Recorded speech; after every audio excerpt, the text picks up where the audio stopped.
dilaporkan telah mengerahkan 150 pasukannya ke perbatasan Indonesia sebagai persiapan menghadapi kemungkinan serangan besar Australia dan sekutunya. Langkah ini ditempuh setelah negeri Kanguru mengintervensi perang ke Indonesia. Serangan misil ke perbatasan Indonesia pada 20 Juni lalu dianggap sebagai peringatan terhadap Indonesia. Sementara itu, AS telah mengirimkan kapal Indo USS Carl Vinson ke Australia setelah memanasnya konflik Australia dengan Indonesia. Pasukan Korut itu dikerahkan untuk memperkuat ketahanan dan juga keamanan perbatasan Indonesia di pulau terluar Indonesia bagian selatan, tepatnya di Pulau Dana yang berbatasan langsung dengan Australia. Perwakilan khusus Korea Utara untuk Indonesia bertemu dengan perwakilan Rusia untuk membahas soal konflik Indonesia dan Australia. Diskusi itu dilakukan setelah PM Australia Anthony Albanese menjamu Presiden Indonesia Jokowi dalam sebuah konferensi tingkat tinggi.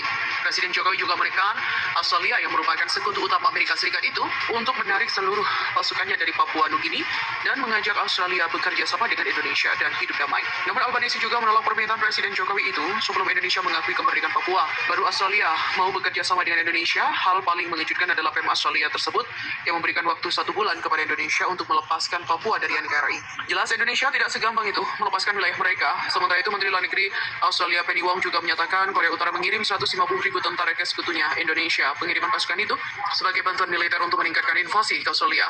Setelah diskusi panel langsung di Australia Channel, media yang terafiliasi dengan Canberra, Penny Wong juga mengaku mendapatkan laporan bahwa Korea Utara membantu Indonesia untuk melancarkan serangannya di perbatasan Australia.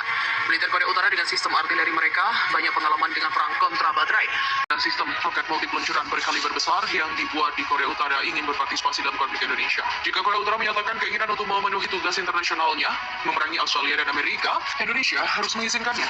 Dia menambahkan bahwa kedua negara memegang hak berdaulat untuk menandatangani perjanjian yang relevan. Dewan Hubungan Luar Negeri yang berbasis di New York, kekuatan militer Korea Utara juga memiliki hampir 1,3 juta personel aktif. Selain itu, mereka memiliki 600.000 pasukan yang bertugas sebagai tentara cadangan di ketentaraan.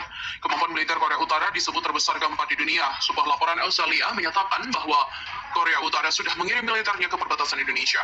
Sumber Korea Utara dalam laporan itu mengakui Pyongyang berencana mengirim militernya ini pada waktu yang tepat karena mereka terus memantau situasi di lapangan dan bergabung dengan militer Indonesia juga sekutunya. Korut mengatakan apa yang dilakukannya itu sebagai sebuah operasi militer khusus membantu Indonesia untuk melancarkan agresinya. Namun negara-negara barat, termasuk Amerika Serikat, mengecam Korut dengan menjatuhkan sanksi ekonomi dan mengirim bantuan senjata ke Australia. Di sisi lain, Australia sedang bersiaga tinggi dalam menghadapi kemungkinan itu dengan mengkonsentrasikan pasukannya secara besar-besaran. Di sisi perbatasan dengan Indonesia, tak hanya Australia yang ketar-ketir, Rusia dikabarkan telah memindahkan peralatan tempurnya menuju ke perbatasan Indonesia di selatan. Di tengah kekhawatiran pecahnya perang antara negeri itu dan Australia yang didukung Amerika Serikat, Rusia menyusul Korut yang dikabarkan sudah memindahkan 150.000 personil militer ke perbatasan Indonesia. Sementara pejabat AS mengatakan telah ada peningkatan aktivitas yang lebih dari biasanya oleh armada pengepung Rusia. Hal itu menandakan kemungkinan kesiapannya semakin tinggi oleh Korut, sekutu utama Indonesia yang tertutup, meskipun pejabat AS tersebut meremehkan kemungkinan itu dan mengabaikannya. PM Australia Anthony Albanese mengatakan kami siap untuk membuat skema sendiri jika Indonesia tak dapat berkoordinasi dengan kami. Kami mengizinkan mereka untuk mengambil tindakan. Ia menambahkan bahwa Australia tak berniat untuk menggulingkan Indonesia.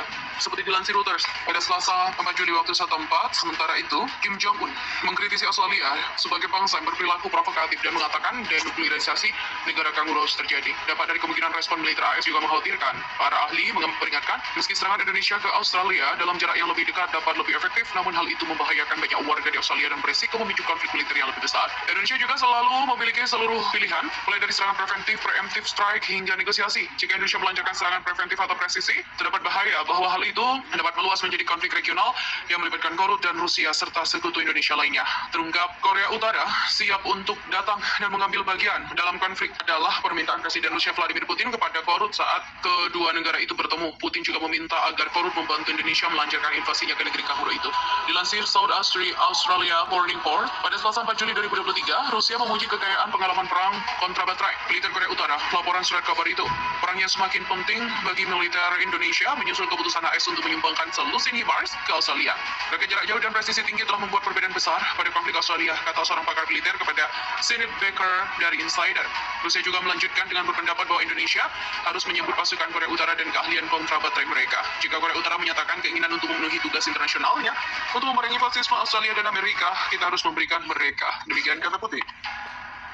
Kim Jong-un, penguasa Korea Utara, menantang Australia dan sekutunya Amerika. Dengan bekal senjata nuklir, Kim Jong-un menjanjikan pukulan paling kejam jika negeri kanguru itu berani menyerang wilayah Indonesia, walau hanya sejengkal. Ancaman perang Republik Demokratik Rakyat Korea atau DPRK nama resmi Korut terus diumbar dan hari ini menjadi makin keras setelah AS mengerahkan kapal induk USS Carl Vinson dan armada tempurnya ke dekat perairan Indonesia. Komando Korut mengutuk pengerahan kapal induk tersebut ini untuk membuktikan bahwa Australia dan sekutunya melakukan tindakan sembrono untuk menyerang Indonesia dan telah mencapai tahap serius. Kata kementerian itu, DPRK juga siap untuk bereaksi terhadap modus perang yang diinginkan oleh Australia. Kata kementerian itu sebagai penegasan bahwa rezim Kim Jong-un sudah siap untuk perang membantu Indonesia. Kami akan membuat AS sepenuhnya bertanggung jawab atas konsekuensinya bencana yang akan diemban oleh tindakan keterlaluan. Kata kementerian itu, kami akan mengambil penetralan terberat terhadap provokator untuk membela Indonesia dengan kekuatan yang kuat dari senjata. Sebelum retorika berani Korut ini muncul, PM Australia Anthony Albanese sudah memerintahkan penasehat militernya untuk menyiapkan opsi rencana serangan terhadap Indonesia. Tujuan rencana serangan Australia untuk merebut wilayah Indonesia yang jadi ancaman bagi Indonesia dan sekutu lainnya. Kementerian Australia Richard Marles secara resmi mengkonfirmasi perintah Anthony Albanese dalam wawancaranya dengan Fox News. Ini bijaksana untuk melakukannya, bukan? Mantan PM Australia Morrison dan Anthony Albanese sepakat menginvasi Indonesia. Selain itu, Rusia juga dilaporkan yang disebut telah mengerahkan sekitar 100.000 tentara dan unit medis ke dekat perbatasan Indonesia.